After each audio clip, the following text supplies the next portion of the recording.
نا جی میری تو پتہ نہیں دعا ہی قبول نہیں ہوتی، پتہ نہیں تجھے ماں کی بددعا لگ گئی ہے۔ میں بچیوں کو عموماً سمجھاتا ہوں اللہ کا واسطہ ہے ماں باپ کی عزت کیا کرو۔ جو بچیاں ماں باپ کی عزت کر کے دوسرے گھروں میں جاتی ہیں اللہ ان کو بڑی عزتوں سے نوازتا ہے۔ ماں تو کبھی برا نہیں کہتی، چاہے ماں کو کوہ نہیں مارے نا، لیکن جب اس کا دل جلتا ہے نا، اولاد کی بد نصیبی اس وقت شروع ہو جاتی ہے جب اس کے والدین اس کے شر کے خوف سے اس کو سمجھانا چھوڑ دیتے ہیں، سمجھو اس کی بد نصیبی شروع ہو گئی۔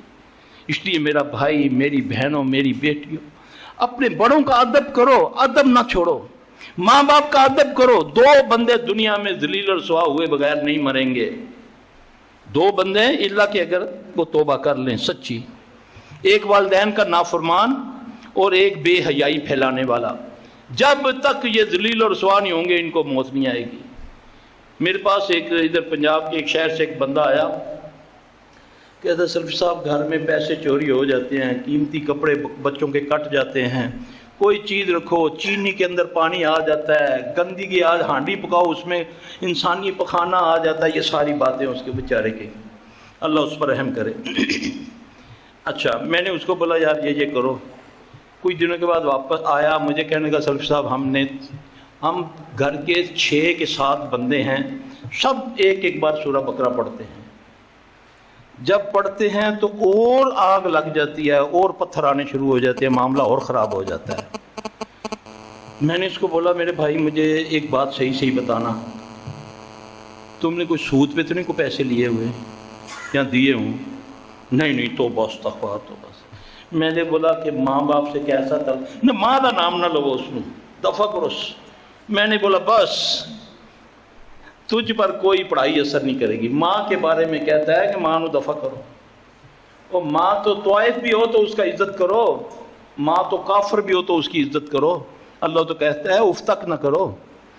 ماں کا نام لیا تڑپ گیا۔ میں نے بولا جاؤ ادھر سے اٹھو، منوست ختم کرو، یہ نہ ہو کہ کچھ اوپر سے آ ہی جائے ادھر۔ جو مرضی کرے ماں باپ، عزت کرو، دعا نہ بھی دیں گے اللہ کی رحمت آئے گی انشاءاللہ تعالی۔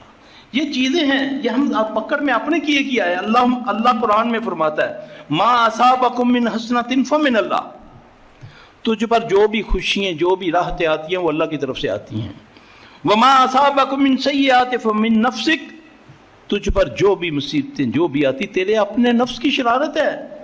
تو جب میں اپنے گریبان میں منہ جھانک ڈال لوں، جب میں یہ دیکھوں کہ انبیاء علیہ السلام گناہ بھی نہیں کرتے پھر بھی وہ استغفار پڑھتے ہیں، کیا کہتے ہیں یونس علیہ السلام لا الہ الا انت سبحانک، میں کہتا ہوں سلفی صاحب کہتے کچھ کیتا ہی نہیں، پتہ نہیں ساڑھے نال انج کیوں ہوندہ پیا ہے۔ نعوذ باللہ، وہ اللہ کو کہہ رہا ہے کیوں ساڑھے تے ظلم کر رہے ہیں، نعوذ باللہ، جبکہ اللہ نے اپنے اوپر ظلم حرام کیا ہوا ہے۔ نبی علیہ السلام سے بڑھ کر کو مسومختہ ہے کہ کیا پڑھتے ہیں ہر تشہد کے اندر، کیا پڑھتے ہیں اللہم انی ظلمت نفسی ظلما کثیرا لا یغفر الذنوب الا انت، یہ نبی پڑھتے ہیں صلی اللہ علیہ وسلم۔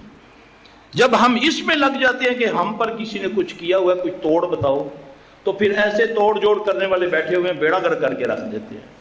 جب وہ رگے حیات کے قریب ہے، رات کو اٹھ رو، آنسو بہا، یقین جان بیمار ہے تو شفا ملے گی، وہ سبب بنائے گا انشاءاللہ۔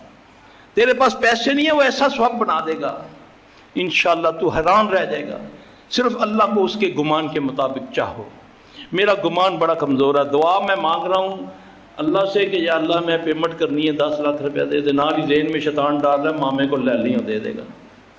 پھر اللہ کہتا ہے بندے میں تیرے گمان کے مطابق، اللہ کا جیسا گمان کرو گے اللہ تمہیں اس کے مطابق دیجیے انشاءاللہ تعالی۔ یہ مسئلے مسائل جو ہیں، یہ جادو، شیطان، نظر، یہ سارا کچھ اعوذ باللہ من الشیطان الرجیم، اللہ کی پناہ میں آ جائیں گے۔ تو اللہ کی پناہ آنے کے لیے ہمیں وہ کام کرنے جس سے اللہ ناراض نہیں ہوتا۔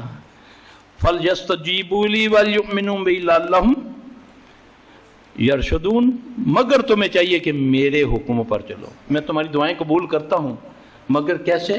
تم میرے حکموں پر چلو۔ تو یہ ان ساری باتوں کا علاج ہے انشاءاللہ تعالی۔ اللہ پھر سبب بنائے گا، اللہ وہ معاملہ کر دے گا۔ کئی لوگ ایسے آتے ہیں جہاد میں